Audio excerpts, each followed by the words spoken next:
Good morning student. आज हम controlling का प्रोसेस स्टार्ट करेंगे। इन माय प्रीवियस वीडियो हमने अपनी प्रीवियस वीडियो में क्या पढ़ा था, कंट्रोलिंग के फीचर्स और इम्पोर्टेंस हमने कंप्लीट कर लिए थे। आज हम लोग देखते हैं कि कंट्रोलिंग के जो प्रोसेस है वो किस तरीके से आगे चलता है और इसमें हम किस तरीके से वर्क करते हैं सारा, दूसरों का मेजरमेंट करना, कैसे सही एक्शन लेते हैं, क्या स्टैंडर्ड किस तरीके से बनाए जाते हैं, स्टैंडर्ड की क्या क्या कैरेक्टरिस्टिक्स हैं, वो सब हम इसमें आज देखेंगे। राइट,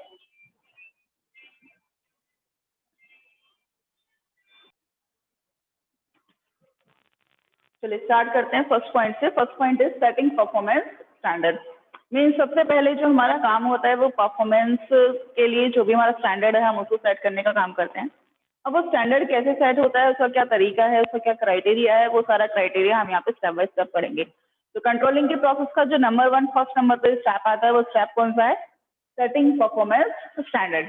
एक्चुअल में आप देखेंगे बेटा कि जब हम लोग स्टैंडर्ड सेट करते हैं तो स्टैंडर्ड तो हम लोग प्लानिंग में भी सेट कर चुके होते हैं, फिर दोबारा से कंट्रोलिंग के टाइम पर स्टैंडर्ड सेट करने का क्या यहाँ पर मेन मोटिव है। मेन पर्पज सिर्फ यही है कि प्लानिंग में जो हमने एक साल पहले प्लानिंग की होगी या 1 मंथ पहले प्लानिंग की होगी हमने, तो एट दैट टाइम वहाँ पे कुछ और सर्कमस्टांसेस हो सकते हैं, कुछ और हो सकता है, सिचुएशन मार्केट में कुछ और हो। अब आज की डेट में सिचुएशन कुछ और हो सकती है, तो डिफरेंट डिफरेंट सिचुएशन में ऐसा हो सकता है, मे बी पॉसिबल है कि एक साल बाद कुछ सिचुएशन चेंज हो गई और हमें अपने स्टैंडर्ड में चेंजेस करने पड़े। सो डेट्स वाई एक बार स्टैंडर्ड फिर से रिवाइज कर लिए जाते हैं, उनको रिव्यू कर लिया जाता है। उसी पॉइंट को यहाँ पर एक तरीके से इन्होंने बोला है कि सेटिंग परफॉर्मेंस स्टैंडर्ड। हम लोग क्या करते हैं, परफॉर्मेंस के लिए स्टैंडर्ड सेट करते हैं। अब ये जो स्टैंडर्ड है वो 2 टाइप्स का हो सकता है। मीन्स हम इसको क्वांटिटेटिव वे में भी सेट कर सकते हैं और क्वालिटेटिव वे में भी सेट कर सकते हैं। दोनों का मीनिंग नाम से क्लियर हो रहा है। क्वांटिटेटिव मीन्स क्वांटिटी में इन द मॉनेटरी टर्म्स, और क्वालिटेटिव मीन्स जिसको हम मॉनेटरी टर्म में काउंट नहीं कर सकते। राइट, तो क्वांटिटेटिव में जो स्टैंडर्ड सेट किए जा सकते हैं वो कौन कौन से हैं, जैसे प्रोडक्शन कितना होगा, हम एक दिन में कितना प्रोडक्शन करेंगे, पर मंथ कितना प्रोडक्शन होगा, ईयरली हमारा कितना प्रोडक्शन करेंगे हम लोग, सेल हमारी कितनी यूनिट रहेगी, और स्टॉक हम लोग कितना करके रखेंगे एक्स्ट्रा में।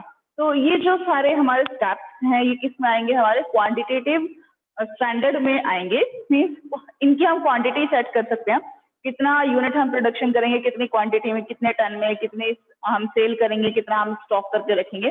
ये सब चीजें स्टैंडर्ड में सेट की जा सकती है इन द क्वांटिटेटिव वे। दूसरा जो स्टैंडर्ड हो सकता है वो क्वालिटेटिव हो सकता है, जिसमें हम क्वालिटी सेट करते हैं अपनी कंपनी में किसी भी वर्क की, जिसको हम मॉनेटरी टर्म्स में मेजर नहीं कर सकते।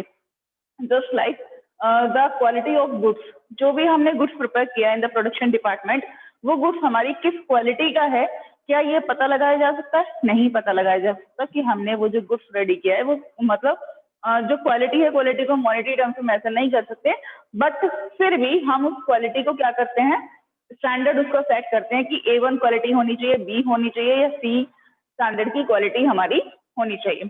तो सभी टाइप की जो क्वालिटी हैं उन सभी क्वालिटी को हम क्या करते हैं, सेट करते हैं और उसका भी स्टैंडर्ड बनाते हैं। दूसरा है क्या क्या है, कस्टमर सर्विस। हम कस्टमर को A1 टाइप की सर्विसेज देंगे, यानी कि हमारी किसी भी कस्टमर को कोई प्रॉब्लम नहीं होगी कंपनी में, उनकी सारी जो भी प्रॉब्लम्स हैं उन सब का सॉल्यूशन किया जाएगा।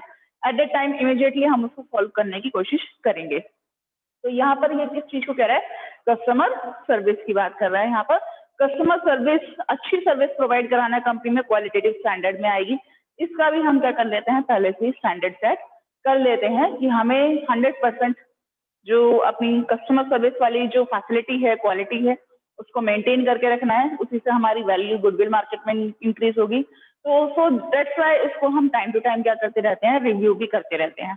लास्ट यहाँ पे एम्प्लॉय मॉरल, एम्प्लॉय का मोरल बूस्ट अप रहना चाहिए हमेशा काम करने का, वो कभी भी डाउन ना हो, डिमोटिवेट ना हो काम करने के लिए। इसीलिए इस चीज को भी किस में रखा गया है, क्वालिटेटिव स्टैंडर्ड में रखा गया। बिकॉज ऑफ ये कुछ चीजें ऐसी हैं जिनको हम मॉनेटरी टर्म्स में मेजर नहीं कर सकते, कभी भी किसी की वैल्यूज को हम मॉनेटरी टर्म्स में मेजर नहीं कर सकते डिजिट्स में। नेक्स्ट आगे बेटा कुछ फीचर्स हैं जैसे यहाँ पर दिए गए हैं, मैंने यहाँ 5 पॉइंट्स लिखे हैं। अब ये फीचर किस चीज के हैं, फीचर है ये स्टैंडर्ड के। मीन्स जो हम स्टैंडर्ड सेट करते हैं अपनी कंपनी में, सपोज करो मुझे 10,000 यूनिट प्रोड्यूस करनी है पर मंथ, तो हमने अपनी कंपनी में जो प्रोडक्शन मैनेजर उसने ये जो ऑब्जेक्टिव है, अपना जो एम है, ये किसको बताया, अपने सबऑर्डिनेट को बताया, सुपरवाइजर्स को। उनको 10,000 यूनिट्स प्रोड्यूस करना है, ये उनको टारगेट मिला है। एक बार लिख लेते हैं हम इसको कहीं पर साइड में, 10,000 यूनिट्स पर मंथ का टारगेट उनको मिला है 10,000 का। अब क्या है यहाँ पर कि एक तरीके से देखा जाए, हम लोग इसको स्टेप बाय स्टेप पढ़ेंगे कि स्टैंडर्ड में क्या क्या मेन फीचर होने चाहिए। सबसे फर्स्ट नंबर पे है reasonable. Standard should be reasonable. Standard कैसा होना चाहिए? रीजनेबल होना चाहिए, नॉट टू मच इजी और द टफ। बहुत ज्यादा इजी भी नहीं होना चाहिए, बहुत ज्यादा टफ भी नहीं होना चाहिए। मीन्स स्टैंडर्ड ऐसा ना हो कि जो हमने बनाया 10,000 यूनिट, ये इतना ज्यादा इजी है कि हमारी कंपनी के जितने भी वर्कर्स हैं वो इसको बहुत जल्दी अचीव कर लेते हैं। पर मंथ का टारगेट है, इसको 25 डेज में वो अचीव कर लेते हैं और बाकी टाइम वो अपना छुट्टी ले लेते हैं। जब उन्हें ऐसा लगता है कि तो टारगेट बहुत इजी है, वो मोस्ट ऑफ द एम्प्लॉयज छुट्टी लेने लगते हैं या काम में थोड़ा सा ढिलाई करने लगते हैं, लेजी हो जाते हैं। एक महीने उन्हें ऐसा लगा रही है तो बहुत जल्दी टारगेट पूरा हो गया, दूसरे महीने वो सब क्या हो जाएंगे? लेजी हो जाएंगे। तो कंपनी जब ज्यादा उतने ही वर्कर्स में, उतने ही रिसोर्सेज में ज्यादा टारगेट को अचीव कर सकती है तो हमें उस हिसाब से टारगेट बनाना चाहिए। टारगेट बहुत ज्यादा इजी भी नहीं होना चाहिए और बहुत ज्यादा टफ भी नहीं होना चाहिए कि हमने टारगेट बना दिया 20,000 यूनिट्स पर मंथ का और हमारे 2-3 महीने हो गए, हम किसी भी मंथ उस टारगेट को अचीव ही नहीं कर पा रहे हैं। Target should be reasonable. जैसे 100 मार्क्स में से जो 33% मार्क्स रखे जाते हैं पासिंग मार्क्स, ये इस तरीके से रखे गए हैं कि इसको हर सभी तरीके की कैटेगरी के जो स्टूडेंट्स हैं वो अचीव कर पाए। अगर सपोज कीजिए पासिंग मार्क्स रख दिए जाए 90%, 100 में से 90 वाला पास है, तो कितना ज्यादा टफ हो जाएगा इसको अचीव करना। ठीक, और दूसरी बात, अगर 100 में से रख दिया जाए कि 10 मार्क्स पासिंग मार्क्स हैं, तो ये बहुत ज्यादा इजी हो जाएगा। तो इसको हम स्टैंडर्ड नहीं कह सकते। स्टैंडर्ड किसको कहेंगे? जहाँ पे वो बहुत ज्यादा इजी भी ना हो, टफ भी ना हो और वो एवरेज कैटेगरी का होना चाहिए स्टैंडर्ड। सेकंड पॉइंट यहाँ पर बोला है standard should B measurable. Standard कैसा होना चाहिए? मेजरेबल होना चाहिए in the monetary values, means in the money terms, digits में हम उसको काउंट कर पाए, ऐसा स्टैंडर्ड होना चाहिए, तभी हम उसको फुलफिल कर सकते हैं most of the time. Next third point दिया है यहाँ पर flexible. Standard should be flexible होना चाहिए। Changes can be introduced according to situation, जिसमें हम अकॉर्डिंग टू द सिचुएशन अगर जरूरत पड़ती है, जैसे मार्केट में चेंजेस होते रहते हैं, हमारा जो बिजनेस है वो एक चेंजिंग इन्वायरमेंट में सिचुएटेड है, सो दैट्स व्हाई हमें अपने बिजनेस में, बिजनेस की पॉलिसीज में भी क्या करने पड़ सकते हैं? टाइम टू टाइम चेंजेस करने पड़ सकते हैं। ये हमने बिजनेस एनवायरनमेंट वाले चैप्टर में पढ़ लिया था कि बिजनेस एनवायरनमेंट में जो चारों तरफ चेंजेस होते हैं उसमें हम बहुत ज्यादा चेंजेस नहीं कर सकते। बिजनेस एनवायरनमेंट कौन सा होता है? Business environment are those factors जिसपे हमारा बिजनेस का कोई कंट्रोल नहीं होता, जिसमें हम कोई चेंजेस नहीं कर सकते हैं। वो सब क्या है? बिजनेस एनवायरनमेंट की सारी चीजें हैं। अब वहां पर बिजनेस एनवायरनमेंट में तो क्या होते रहते हैं? चेंजेस होते रहते हैं। क्या हम बिजनेस एनवायरनमेंट के चेंजेस को बदल सकते हैं, उनको रोक सकते हैं? नहीं रोक सकते। बट अकॉर्डिंग टू दैम हम अपने बिजनेस और पॉलिसीज में, मैनेजमेंट में, वहाँ के इंस्ट्रक्शंस में, वहाँ के काम करने के तरीके में, उसमें क्या कर सकते हैं? हम लोग चेंज कर सकते हैं। सो दैट्स वाई जो हमारा स्टैंडर्ड है, हमारा स्टैंडर्ड भी कैसा होना चाहिए? फ्लेक्सिबल होना चाहिए, जिसमें हम according to the situation changes कर पाए। जैसे सपोज कीजिए मार्केट में एक और कॉम्पिटिटर हमारे ही प्रोडक्ट का आ गया है, तो इन दैट केस हमारा जो टारगेट है उसको हम थोड़ा बहुत कम ज्यादा कर पाए। बिल्कुल हार्ड एंड फास्ट रूल ना हो कि 10,000 का ही टारगेट रहेगा और उसमें चेंजेस नहीं किए जा सकते। It should be flexible. थोड़ा बहुत अगर अकॉर्डिंग टू द सिचुएशन हमें जरूरत पड़ती है तो हम इसमें चेंजेस की गुंजाइश रखनी है। कम भी हो सकता है और ज्यादा भी हो सकता है। नेक्स्ट पॉइंट दिया है इसमें बेटा, सिंपल एंड क्लियर। स्टैंडर्ड जो है वो बहुत सिंपल होना चाहिए, बहुत क्लियर होना चाहिए, जिससे कि सभी जो एम्प्लॉयज हैं, सभी मैनेजर्स, जितने भी सुपरवाइजर्स हैं, बहुत इजीली उसको अंडरस्टैंड कर पाए। अगर वो लोग उसको समझेंगे ही नहीं कि हमें काम क्या करना है, क्या टारगेट हमारा कैसे और कब अचीव करना है, तो वो उसको एक्शन में कैसे परफॉर्म करेंगे? नहीं कर पाएंगे वो उसको एक्शन में परफॉर्म। तो एक्शन में परफॉर्म करने के लिए सबसे ज्यादा जरूरी है कि स्टैंडर्ड कैसा होना चाहिए? अंडरस्टैंडेबल होना चाहिए, बहुत इजी, सिंपल और क्लियर होना चाहिए। सिंपल और क्लियर नहीं होगा तो हम उसको मेजरेबल नहीं कर पाएंगे, right. Next and last point है इसमें डेविएशन टॉलरेंस लिमिट। ये बहुत इंपॉर्टेंट टर्मिनोलॉजी है डेविएशन टॉलरेंस लिमिट की, इसको आप इंपॉर्टेंट लिख लें, ठीक है। डेविएशन टॉलरेंस लिमिट क्या है? जैसे हमने अपना टारगेट सेट किया था 10,000 यूनिट्स का, तो हमेशा ऐसा पॉसिबल नहीं होता है कि हमारी कंपनी में जितने भी वर्कर्स हैं वो सब 10,000 यूनिट्स का जो टारगेट है उसको अचीव कर पाए। हमेशा ऐसा पॉसिबल नहीं होता कि जितने भी वर्कर्स हैं वो सब मिलकर के 10,000 यूनिट्स का टारगेट अचीव कर लें। हमने क्या किया, हम एक पर डे का टारगेट लेते हैं। पर डे का ले लिया हमने टारगेट। जैसे सपोज कीजिए, अब हम पर एम्प्लॉयज की बात कर रहे हैं, इंडिविजुअल एम्प्लॉय की, वर्कर, इंडिविजुअल वर्कर्स का पर डे का टारगेट तो हो गया 20, कि उनको एक दिन में 20 यूनिट्स प्रोड्यूस करनी है, ठीक। और उनका जो पर मंथ का टारगेट है, मिनिमम है ये, मिनिमम, मैक्सिमम वो कितने भी कर सकते हैं। और उनका ये तो हो गया पर डे। एक उनका पर मंथ का और लिख लेते हैं। ये उनका पर मंथ का टारगेट है कि उनको 650 यूनिट्स प्रोड्यूस करनी है पर मंथ।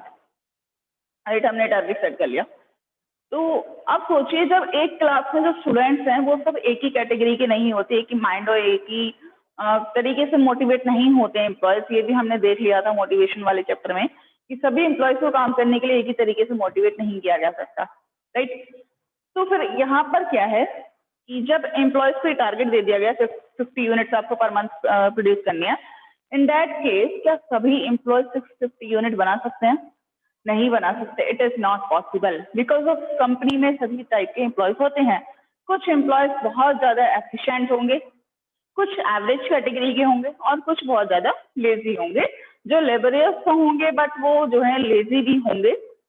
साथ में कुछ शिकनेस होते हैं, कामचोर होते हैं।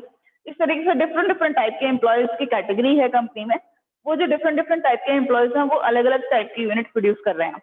जैसे कुछ वर्कर ऐसे हैं जो 600 यूनिट्स बना पाएंगे, कुछ ऐसे हैं जो 630 बना पा रहे हैं, कुछ ऐसे हैं जो पूरा 650 का टारगेट पूरा कर रहे हैं, और कुछ ऐसे हैं जो 670 और 690 यूनिट्स भी प्रोड्यूस कर रहे हैं।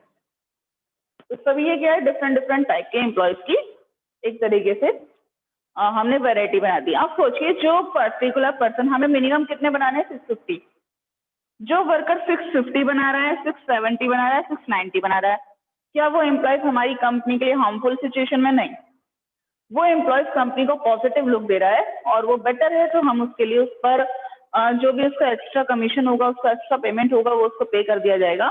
उसको ज्यादा मोटिवेट करने की कोशिश करेंगे, तो ये कैटेगरी के एम्प्लॉयज हमारे अलग निकल कर आएंगे। दूसरे वर्कर्स ऐसे बचते हैं जो हमारी टारगेट को पूरा नहीं कर पा रहे हैं, 600 और 630। इन दैट केस कुछ पर्टिकुलर वर्कर्स ऐसे भी होंगे जो 550 यूनिट्स ही बना पा रहे हैं। जैसे कुछ स्टूडेंट्स ऐसे भी तो होते हैं जो क्लास में फेल हो जाते हैं, है ना, वो पासिंग मार्क्स भी नहीं लेके आ पाते। तो कुछ ऐसे भी होंगे जो इतने यूनिट बना रहे हैं, और कुछ ऐसे भी होंगे जो 600 और 630 बना रहे हैं। कितने में से? 650 में से। जो अबव वाले हैं उनको तो मोटिवेट करेंगे और ज्यादा मोटिवेट करेंगे उनको, उनका जो कैश में अलग प्राइस है वो अलग मिल जाएगा, कैश पेमेंट। बात रही अबव वालों की, तो अबव वालों में दो कंडीशन है, जो थोड़ा बहुत कम बना रहे हैं और जो ज्यादा कम बना रहे हैं। 10-20 यूनिट का फर्क और बहुत ज्यादा का फर्क। इन दैट केस सोचिए कि अगर ये वर्कर हर महीने 100 यूनिट्स कम बना रहा है, तो कंपनी का टारगेट, एनुअल टारगेट कभी पूरा हो पाएगा? नहीं हो पाएगा। लेकिन जो थोड़ा बहुत कम बना रहा है उसको हम क्या कर सकते हैं? मोटिवेट कर सकते हैं, उससे हम और तरीके से काम करवा के देख सकते हैं।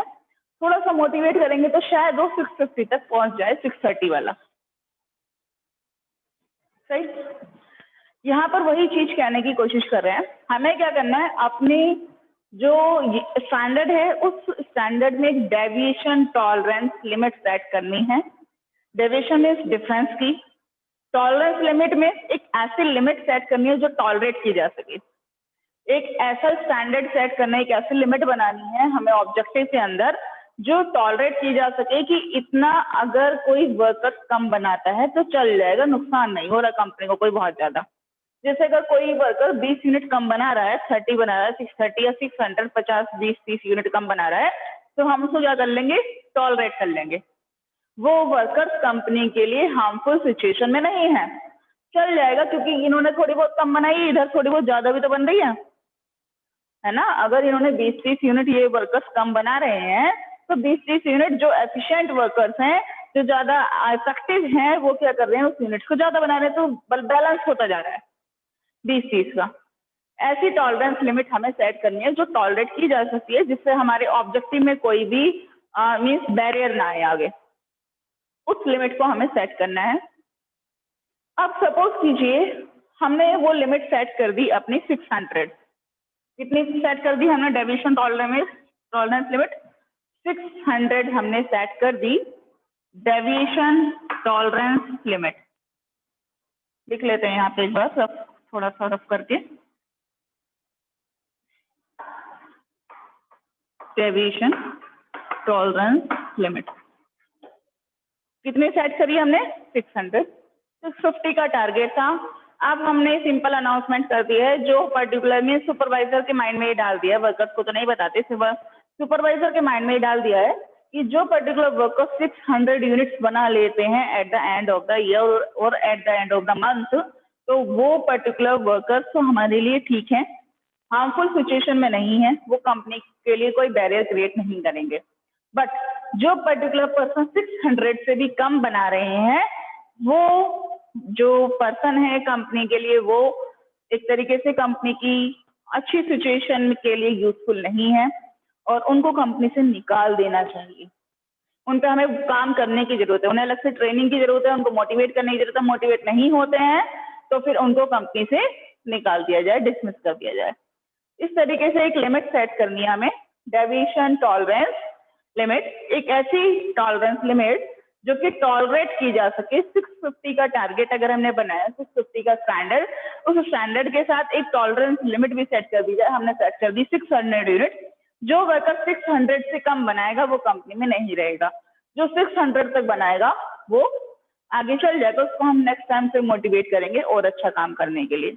बट ये चीजें खोल के वर्कर्स को नहीं बताई जाती, but at the time of measurement या एक्चुअल परफॉर्मेंस का जब हम स्टैंडर्ड करते हैं, मेजरमेंट करते हैं, तब उसको हम सेट कर लेते हैं सारी चीजें। बिकॉज ऑफ कभी ऐसा, जैसा कि अभी हमने इसमें फीचर में पढ़ा कि हमें स्टैंडर्ड कैसे रखना है, थोड़ा सा फ्लेक्सिबल रखना है, बहुत ज्यादा हमें हार्ड एंड फास्ट रूल भी नहीं बनाने कि अगर 650 का ही टारगेट तो 650 अचीव करना। अगर सोचो एक दो वर्कर कुछ ऐसे हैं जो बाई चांस वो किसी दिन एब्सेंट हो गया था, उसकी 2 यूनिट कम रह गई, तो आप क्या कर पाएंगे? 2 यूनिट जो उसकी कम रह गई है उसे निकाल देंगे कंपनी से। क्या वो वर्कर बिल्कुल बेकार है कंपनी के लिए? नहीं, वो वर्कर बिल्कुल बेकार नहीं है, कुछ सर्कमस्टांसेस ऐसे थे जो उसकी टारगेट थोड़ा सा कम रह गया उसका। हमें उसको क्या करना है? नेक्स्ट टाइम मोटिवेट करना है और ज्यादा उस काम को करने के लिए। तो हमें एक लिमिट सेट कर लेनी है। इस लिमिट के ऊपर आगे 2 प्रिंसिपल भी दिए गए हैं पॉइंट नंबर 4 में, एनालिसिस डेविएशन में। उसको हम आगे और डीपली पढ़ेंगे, इसके बारे में दोबारा मैं डिस्कस करूंगी डेविएशन टॉलरेंस लिमिट के बारे में, जो हम पॉइंट नंबर 4 पढ़ेंगे। अभी आते हैं नेक्स्ट पॉइंट की तरफ, मेजरमेंट ऑफ एक्चुअल परफॉर्मेंस।